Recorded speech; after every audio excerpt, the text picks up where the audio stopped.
Not our approach. Vandalism only aims at distorting the image of our peaceful revolt. Even so, there's a lot of concern that armed hardcore elements in both factions in this conflict are going to show up today and sow chaos. There's already reports of a police officer being shot and killed in a neighborhood in East Cairo. Earlier reports of several unknown gunmen opening fire on police officers in a province in northern Egypt. It's not clear who was responsible for these attacks, Monita, but they're certainly adding to the tension and the anxiety. From that report on Egypt, we shift our attention to the weather report courtesy of the Central Forecast Office.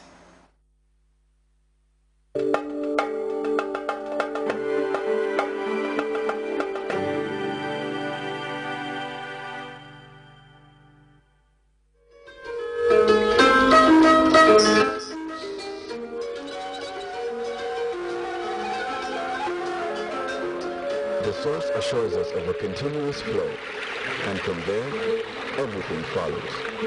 And for those of us who know what the River Gambia stands for, understanding its sustainability in all aspects of life is easily confirmed. The River Gambia provides nutritious delicacies as food, while it provides its wildlife a balanced ecosystem. This river, as a sanctuary, is committed to its inhabitants' needs without season. And as you travel along, all these values are replicated in one company, Elton, just like the River Gambia, leads in its commitment to values that matter most. Elton, championing the vision for a new generation.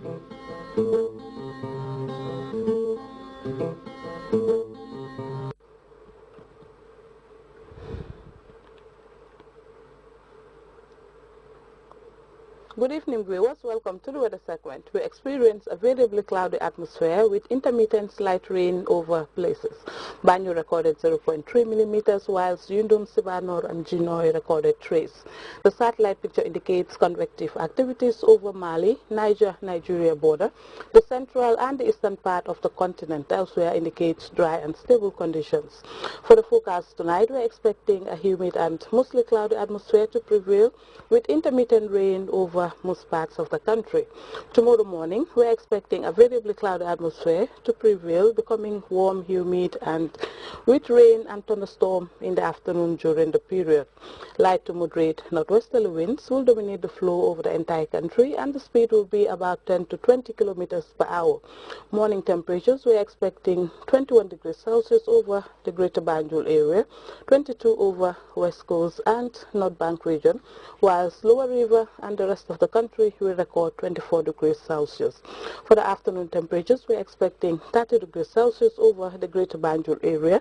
West Coast will record 31 degrees Celsius, whilst North Bank and Lower River will record 32 degrees Celsius, as well as Central and Upper River region. Moving on to the sea, we're expecting a low tide of 0.5 meters at 12:30 p.m. and for the high tides, we're expecting 1.5 meters at 6:13 p.m. and 1.4 meters at 6:39 p.m. Wave heights will vary between 1 to 2 meters high, slight to moderate northeasterly swells. The sun will rise at 6:49 and will set at 19:30. Thanks for watching, and do have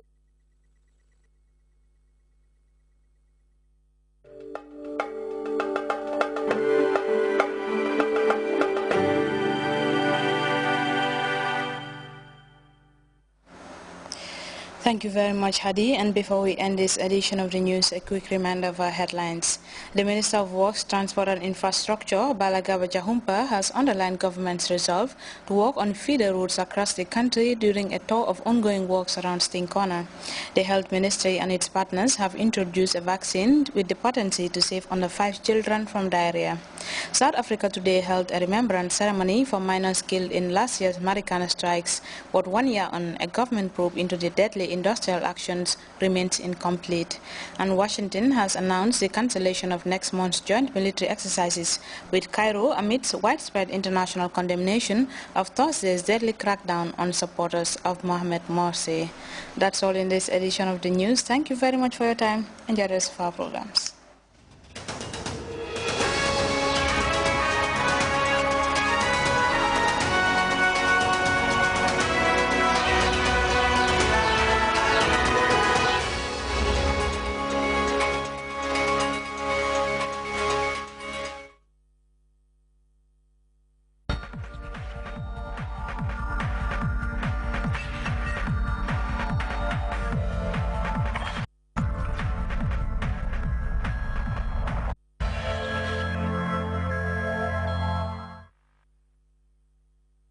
takkatoo nañ ba enoo fii néeg ngir takkatoo enoo néeg buñ xadd fii ba muy néeg ab seng ba kër ñaar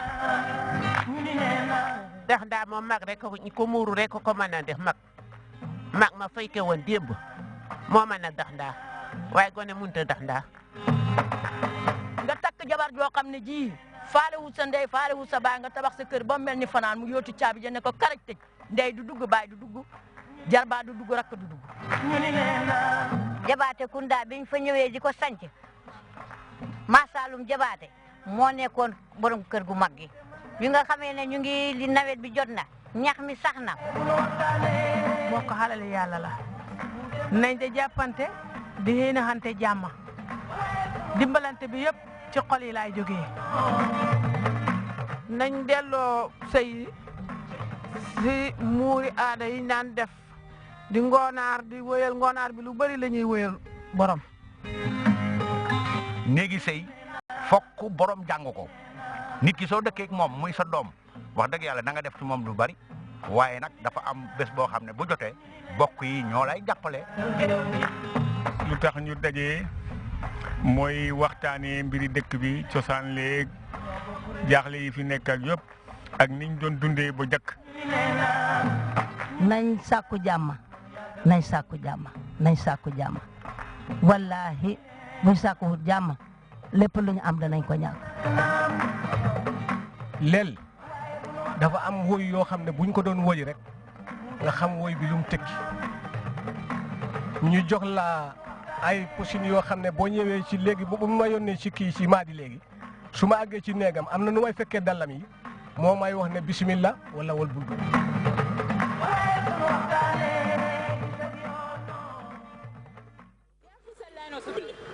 itodima sin fo bacci yalla na afisal ye kule bonni men to mo kule credit fo mo kuku dole to ha isi credit o don to no afisal bulla adi te fenjola afisal ala barka o ko kenne bala AfriCell Cholera Credit. Now, you can borrow up to $50 with the AfriCell Cholera Credit. If you have been using the same AfriCell number for a period of 1 year or more, you become eligible to borrow Cholera Credit for every AfriCell loyal year and for no extra cost. To activate your Cholera Credit and know how much credit you can borrow, simply send a blank SMS to 152. You ran out of credit? Worry no more. With the AfriCell Cholera Credit, you can make calls even when you don't have any butut in your account. And the next time you recharge your line, you will return your Cholera Credit with no extra cost. Keep using the same AfriCell number and your Cholera Credit will grow every year.